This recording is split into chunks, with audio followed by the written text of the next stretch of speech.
Alors, salut à tous les amis, aujourd'hui nouveau projet, il est en train d'être en élaboration, donc là pour l'instant j'ai juste découpé une forme de disque avec ceci, ce petit gabarit, ça on l'a vu, hein, c'est très facile de découper avec le cutter et on va fabriquer ensemble un repose cuillère idéal pour cuisiner.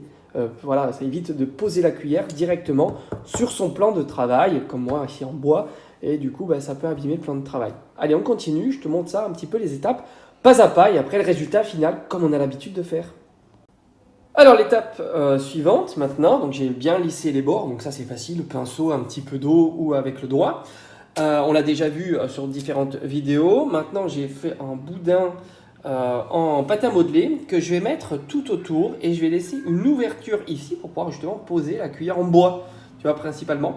Et après, je ferai la décoration à l'intérieur. Donc, je vais devoir lisser tout ça. Attends, je vais te montrer. Je te montre les étapes pas à pas. Comme ça, tu pourras les réaliser avec moi, hein, simplement. Donc, on va mettre un boudin tout autour, comme d'habitude. Puis après, on va le lisser avec le doigt. Et je vais laisser une ouverture là, de la largeur de la cuillère en bois. Alors, ça y est, comme tu peux voir, j'ai positionné tout le contour. Après, tu utilises les ustensiles comme ça pour faire... Attends, à l'intérieur. Hop, c'est plus visible là. La jonction tranquillement comme ceci, hop, en mettant un petit peu d'eau. Donc ça, faut faire, on va tout lisser après. Après, on va lisser avec le doigt et on peut même le faire. Regarde, un petit peu d'eau et avec cet ustensile qui est très très pratique, comme tu peux voir là tout de suite, hop, comme ça, voilà, comme ceci. Tout de suite, tu vois que tu fais la jonction, tu mets un petit peu d'eau, hop, voilà, hop, comme ça. Voilà, et au fur et à mesure, tu lisses, tu lisses, tu lisses. Et on va faire les bords aussi ici avec une petite pente, tranquillement. Et puis voilà, puis place à la suite. Hein. Ça y est, j'ai terminé le lissage, donc avec ici le petit plan incliné. Le petit plan incliné, bon, il y a des petits défauts ici. C'est pas très grave parce qu'après, il y aura un beau passage de ponçage. Voilà, j'ai fait au mieux les jonctions. Comme d'habitude, ça, c'est un super outil. Tu fais comme ça, tu fais l'intérieur. J'ai aussi une petite éponge comme ça qui est très très pratique. Tu l'humidifies et tu peux faire les contours. Bon là, ça, pour moi, c'est satisfaisant, c'est plutôt cool.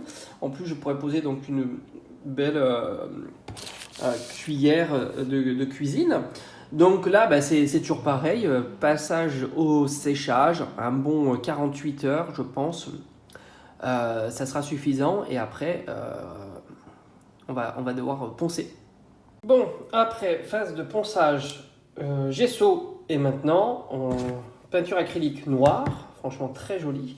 Donc là j'ai passé déjà quelques couches, bientôt c'est terminé et je vais devoir attaquer le mandala. Donc là c'est un petit peu compliqué, je vais certainement faire des tracés au crayon pour pouvoir avoir quelque chose de bien géométrique et puis je te montrerai les étapes au fur et à mesure. Et voilà le résultat final. Alors j'ai décidé de faire un mandala. C'est tout simplement une figure géométrique que tu prends de la peinture avec des ustensiles circulaires et tu fais des petits points. Alors pour les points petits, j'ai tout ce qu'il faut. Pour les plus grands, malheureusement, j'ai pas l'outil adéquat. Peut-être que j'irai fouiller un petit peu internet pour trouver ça. Bon, sinon le résultat est pas si mal. J'ai mis pas mal de vernis pour que ça soit bien protégé. Et maintenant, je vais te montrer en situation réelle, tout simplement. Donc voilà, on est devant la plaque de cuisson. Et tout simplement, ça te permet de poser, hop, comme ceci, la cuillère. Et ça évite de la poser directement sur le plan de travail. Donc voilà, c'est plutôt cool. Elle est évidemment ici et j'espère que ce petit tuto t'aura plu et on se dit à bientôt.